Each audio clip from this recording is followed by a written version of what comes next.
What's going on, everyone? It's Aaron from Aaron's Anxiety, your personal guide through anxiety. Um, First of all, I'd like to say please hit the like button and all that other fun stuff. Get these videos out to as many people as we can. So, today I want to talk about the gift of depersonalization. That. So many people are going to have a problem with this video.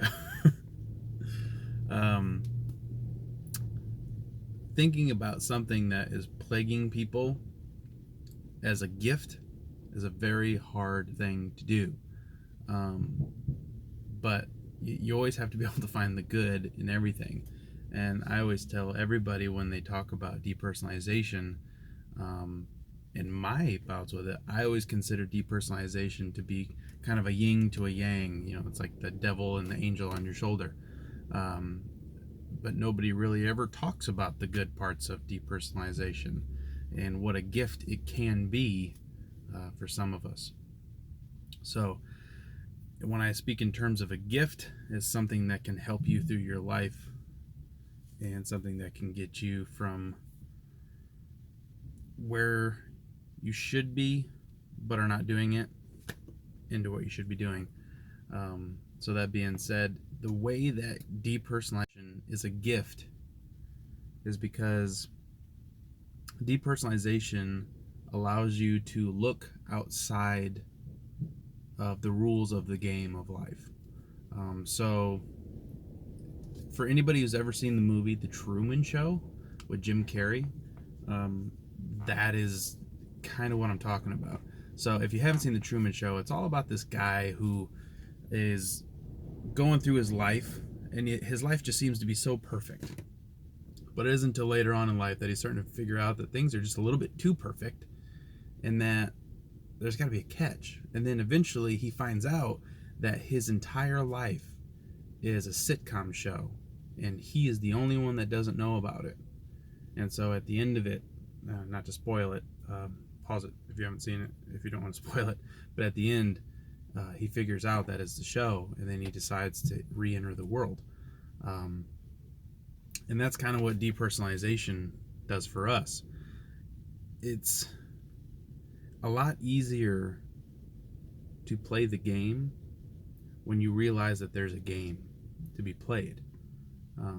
So that being said, depersonalization, derealization takes you out of yourself, and you can look back on yourself. Everybody always says, well, it looks like I'm looking through a screen and like I'm not really looking at me, or it feels like I'm watching myself do things.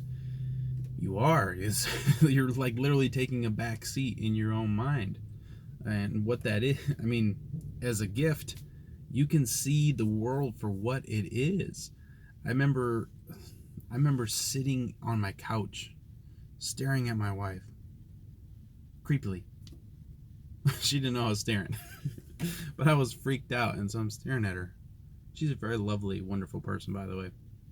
But I remember thinking, you're just a well-deformed carbon-based molecule floating in the ether. We're just advanced monkeys. That's all we are. Like, we're bipedal advanced monkeys floating in space, in the vast emptiness of space, like evolution. I mean, I'm just sitting there and thinking about this stuff. Because she is a great ape. We're all great apes as human beings. We're part of the great ape family. And I'm just like, we're just fucking monkeys floating in space. This is crazy.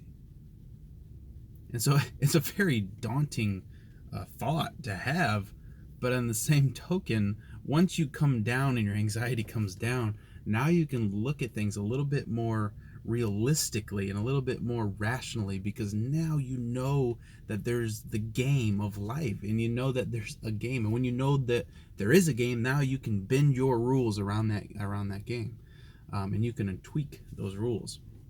So once the anxiety comes down, depersonalization starts taking a back seat in your brain. You start feeling more like you, and things start coming around for you. You now have this new vision of what the world is though you're like, you feel safe and you feel fine, it's a good thing. It's not a bad thing at all. You feel safe, but you know that there's a new you just have a new outlook on life and like how things are supposed to be and how things are, and like everything that's around us is constructed by us. You know, this is literally nothing more than a giant beehive where everything is created by us, for us, and it's all a big game. Taxes, grocery stores, and we've talked about it. We talk about these things one to one. You say things like, "Oh, if we go into the grocery store, well, where do they put the milk? They put the milk all the way in the back. Why? So that you have to walk all the way through the grocery store, look at all the stuff on the way back to the milk. It's set up. There's no clocks. There's no easily accessible exits. There's no windows looking into the outside world. It's because everything in that grocery store is designed to keep you focused on the things that they have for sale. So, once you can step back and go, wow, this is kind of a crazy game. And all the things that I'm worried about, well, not all of them, but the majority of the things are constructs, like taxes. No, I think we need taxes. I think taxes are a great thing. If we lower taxes, well, you know, everybody's got to pay taxes. And are they too high? Maybe. They lowered taxes significantly, and everybody said they were still too high. So that was like back in the 80s. So that being said, no matter what taxes are going to be, they're going to say they're too low. But it has to go into this big game system so that we can pay for cops and roads and sidewalks and all these other things that we, you know, just kind of take for granted that are there.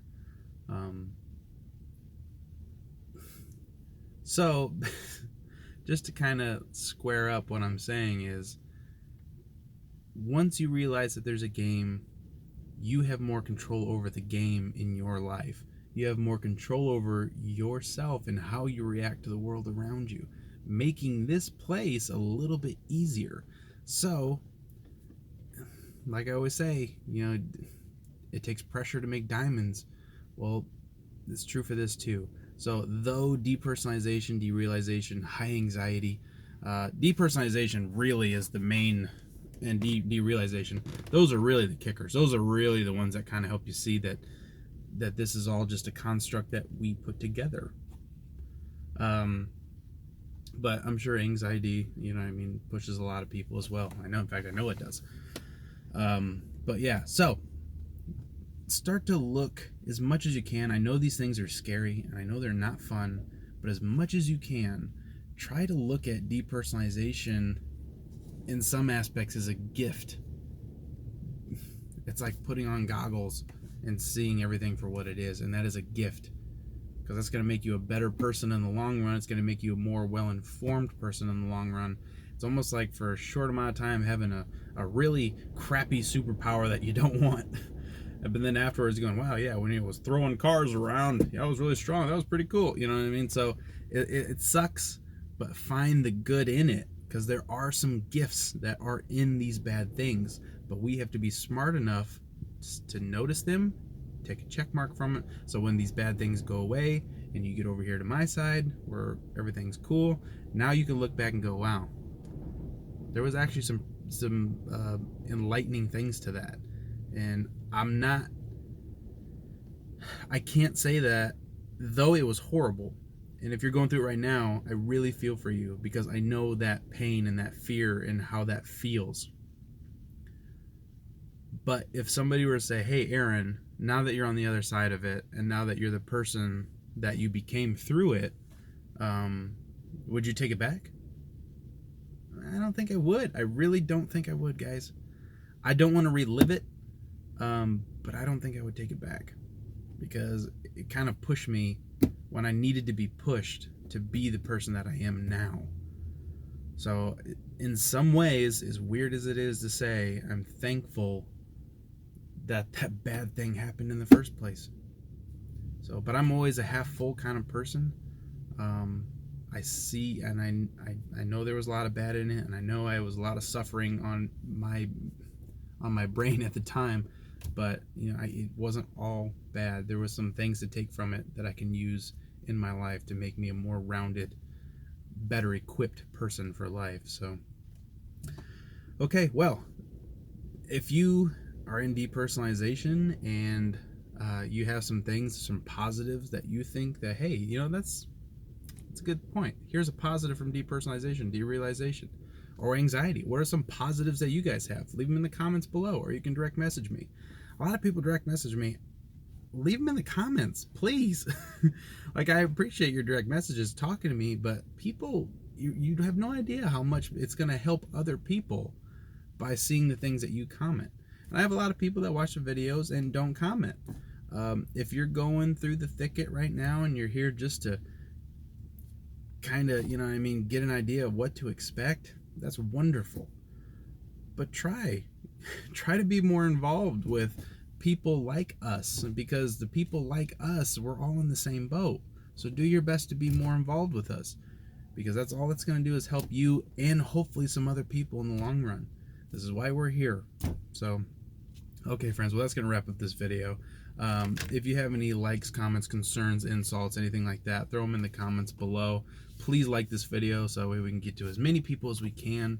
For people that don't know, whenever you like the video, it will push it up in the when people search. The search algorithm, it'll pop up sooner, and higher. So the more we can get likes, the more people we can help. The more people we can help, the better off the world's going to be for all of us. So I don't get any money, you guys don't get any money, but just feeling of helping people out is a really great feeling. So that being said, like, comment, subscribe, and until the next video, friends, look for the positive. This isn't forever. Ain't nothing but a thing, chicken wing. See you guys later.